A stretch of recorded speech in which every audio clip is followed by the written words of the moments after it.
What if I told you that the emptiest space you can imagine is not empty at all? Imagine floating in the vast dark expanse between galaxies, far from any star or planet. You would think you are surrounded by absolute nothingness. For centuries, this is precisely what we believed. We called it a vacuum, the complete absence of everything. To understand the quantum vacuum, we first need to take a step into the bizarre world of quantum mechanics. This is the theory that describes the universe at its most fundamental level, the realm of atoms and the particles within them. Down here, the familiar laws of physics that govern our world seem to break down completely. Particles can be in multiple places at once. If empty space is filled with a seething sea of virtual particles, could we ever prove it? How could you possibly detect something so fleeting and ghostly? This was the question that puzzled physicists for decades. Then, in 1948, a Dutch physicist named Hendrik Casimir had a brilliant insight. Let's begin our journey by stepping back in time. For most of human history, the idea of nothing was quite simple. Welcome to the quantum world. Here, the rules of our everyday reality no longer apply. It is a realm where certainty gives way to probability, and solid objects dissolve into waves of potential. So, if the quantum vacuum is constantly buzzing with energy, what does that mean? Well, it means that even at a temperature of absolute zero, where all classical motion should cease, there is still a residual fundamental energy permeating all of space. This is known as the zero-point energy. Our story now moves from the strange world of quantum theory to a very practical place. It is the late 1940s, and we find ourselves in the research laboratories of Philips, a major Dutch electronics company. Hendrik Casimir returned to his lab at Philips with Niels Bohr's words echoing in his mind. The quantum vacuum, zero-point energy.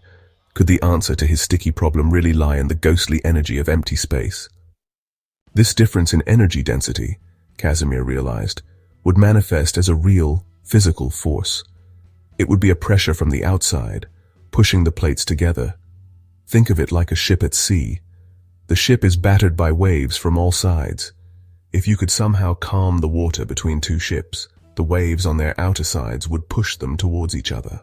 Hendrik Casimir's prediction was elegant and profound.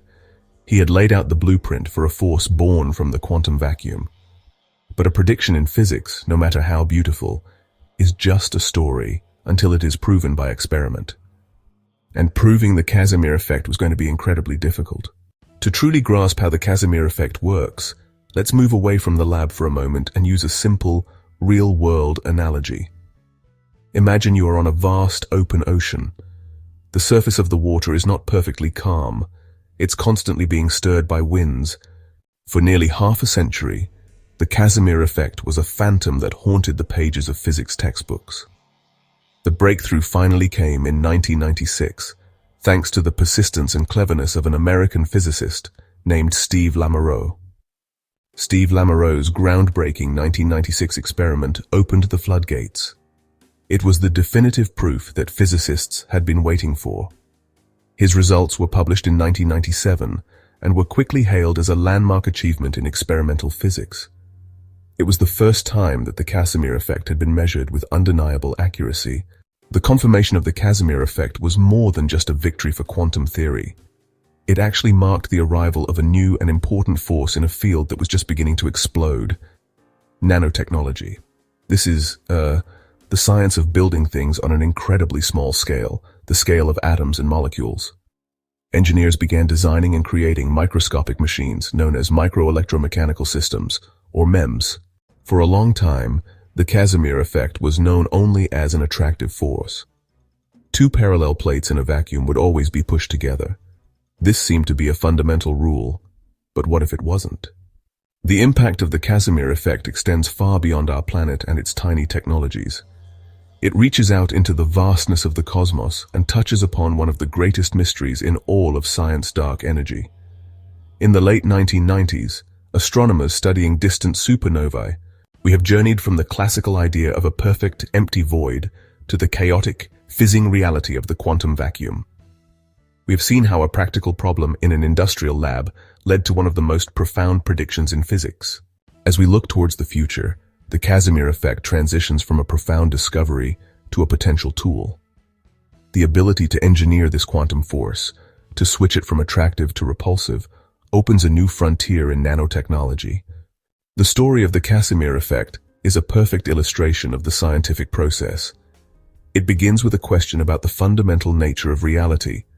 What is empty space? In the end, the quantum vacuum represents an endless frontier. It is a testament to the idea that no matter how much we learn, the universe always has another layer of mystery waiting to be peeled back. The space we once thought was a simple, silent emptiness is in fact the most complex and energetic stage imaginable. It is a beautiful and humbling discovery, reminding us that we are still just beginning to understand the deep and wonderful fabric of reality.